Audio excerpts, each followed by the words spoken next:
Every once in a while I do a segment on this show, and I feel like I do shed some light on some numbers, not necessarily to shock you.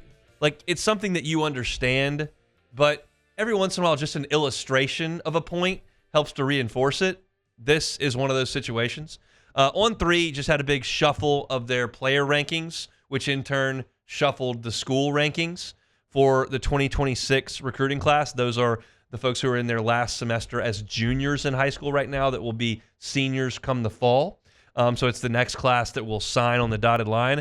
And LSU is the number 3 class in the country on3, the best class in the Southeastern Conference to this point. It's very early, I know, but that point still stands. Behind USC, behind Oregon, who are, of course, Big Ten schools at this point. But I bring this up because I want to list off the current commitments that LSU has in this class that is ranked 3rd in the nation. Richard Anderson goes to Carr in New Orleans. Aiden Hall goes to Carr in New Orleans. Those guys are top 75 national players. Bryson Martinez goes to East Ascension in Gonzales. Kenny Darby goes to Airline in Bossier. Ja'Kai Anderson goes to McDonough 35 in New Orleans. And Jalen Chapman goes to Warren Easton in New Orleans. What do all those players have in common? Pretty simple. They're from Louisiana. LSU, with 6 commitments, it's really early. I get it. I'm not declaring LSU the recruiting national champs, the conference champions of recruiting for a class that doesn't sign for another 10 months. But what I'm telling you is you can just go get, and these aren't even the top players in the state of Louisiana. You understand that. Lamar Brown and Blaine Bradford aren't in this list. You can just go get 6 of the top 8 players in the state, and at this point in the calendar, you're the best class in the whole conference. That's oftentimes what this state can produce. And I'm not breaking news to any of you that are listening right now saying, oh man, Louisiana's got some pretty good football recruits. Like you already knew that.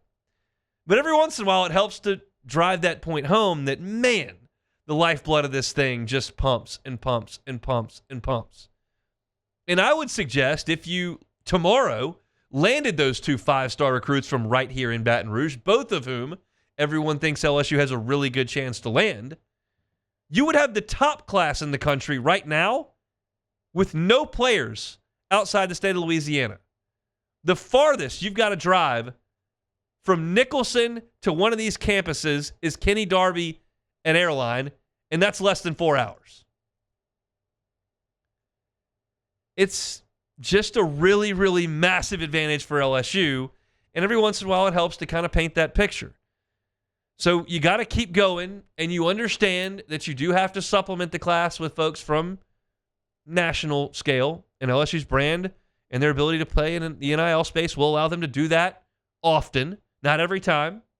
What do we talk about when Bryce Underwood decommitted?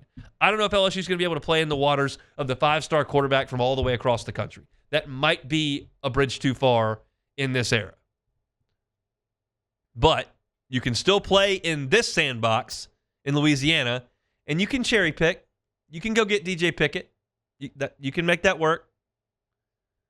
You can go get national recruits.